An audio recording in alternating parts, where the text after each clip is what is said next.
James, how familiar were you with Tolstoy's movement before signing up for this film? I was really unfamiliar with Tolstoy's political, spiritual, social movement before reading this script. It was a big eye-opener to me. But my biggest source of information was the character who I played, Valentin Fedorovich Bulgakov's diary, and from that I got a real sense of what it meant to every Russian, really. Not every Russian, but most Russians at the time, certainly the peasants, and the more left-leaning middle classes. Do you agree with any of his views? With any of them, yeah, I agree with lots of them, but I also,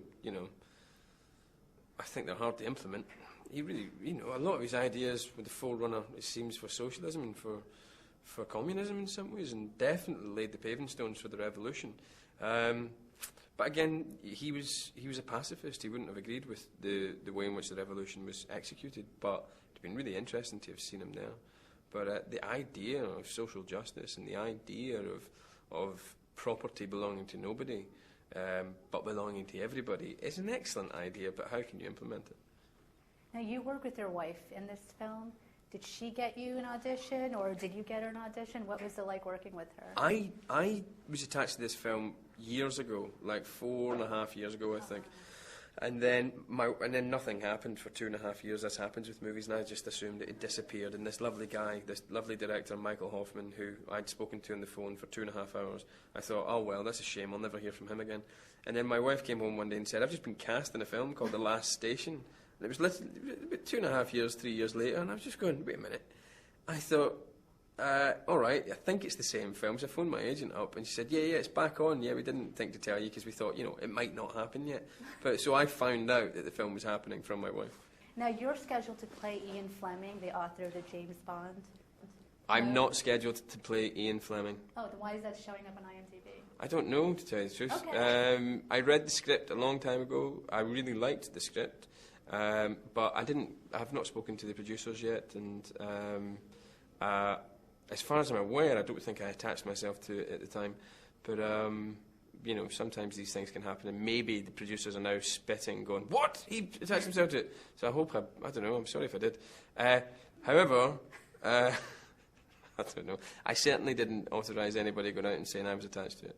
Well, would you ever want to play James Bond? No, I don't think I'd ever like to play James Bond. I like watching James Bond, but I don't think I'd like to play him. Why is that? Because some things you want to be a fan of.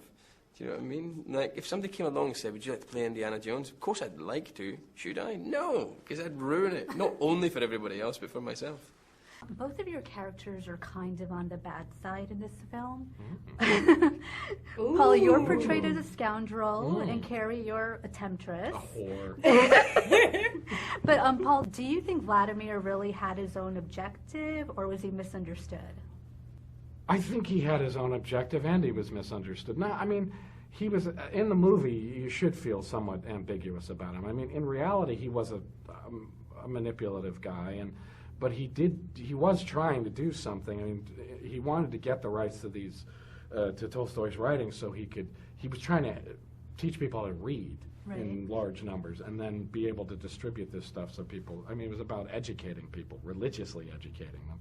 But he had sincere goals in mind. He just wasn't necessarily a completely mentally healthy person to be doing these things. But I don't know about her character. I never thought he was being bad. I never thought about you being not bad. totally bad, but corrupting. I mean, yes, corrupting. That's perfect. interesting. I've never thought about you. Jesus. I think that's why I'm interviewing both of you together. Corrupt. Yeah, maybe that's why they paid us. Oh, the bad guys. Excellent. No, I completely disagree. If anything, he was having a nice time. She was just being herself. She didn't put a gun to his head and rape him. I think she was fine. She was completely just believing in Tolstoy and being free spirit. Yeah. Right. That sounds like she was taking advantage of him when she wasn't. Liberating him? No, I don't mean that. I just mean that she's actually freeing the guy up. Yeah. Yeah, exactly. okay, whatever. Okay, well, since you both are for the movement in the film, would you be for it in real life? Or are there any parts of it that you agree with? The vegetarianism. Are you vegetarian in real life? Yes, I agree with that. That would be a good idea. Even if we all did it just for a year, Yeah. What I else? suppose there's a kind of idea about sort of universal brotherhood and peace. Yeah. That's all right. I'm not religious, so I'm not. So that I would have a hard time with. I think anything that's organised and imposing any sort of view on anyone, I disagree with. Right. Now, even if it's a good idea, because ultimately it will end up being corruption and about greed and wealth. So I don't think you should impose anything on anybody, really. Okay. So I don't think I would I follow don't know that it. I would either. No. Congratulations. Thank you. Helen's been nominated for Yeah. Golden Globe Yeah. for her role. And- now, obviously, and you did Christopher. And Christopher. Okay, Yeah. so obviously you did a great job casting both of them. Mm-hmm. Were they both your first choice?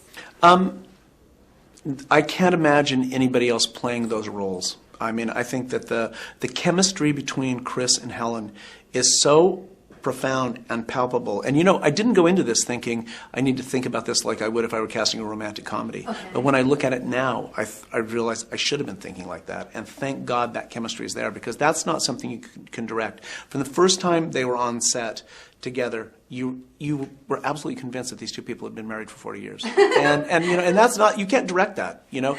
It's sort of like trying to make a dumb actor smart. I mean, it's just something that you can't as a director really pull off. Now, you went all the way with this film. You both directed and wrote it. Yeah. Why was this topic or Tolstoy's story so important to you? I wasn't interested in making a biopic about Tolstoy. When I first read the novel, I didn't really see what the film was, and it was only after I'd been married for 12 years and reread it that I saw it's a movie about love and marriage, and it's a movie about my marriage and the kind of madness and the tragicomic nature of most of the marriages I see and big love affairs that I see around me. So that's what really intrigued me, and that's what I thought would connect with people, you know. Okay. And that's you know, you have to find, biopics often just can't find the universal idea. You know, it becomes a series of events that we watch because they happen to a famous person, but I don't care about that. I don't think anyone cares about that. Right. You've got to have a story, and I think there was a great story about love in Jay's novel. So when did you start this project? Because you said you've been married 2005. Oh, okay, so not too long. And how long did it take? Not to too shoot? long.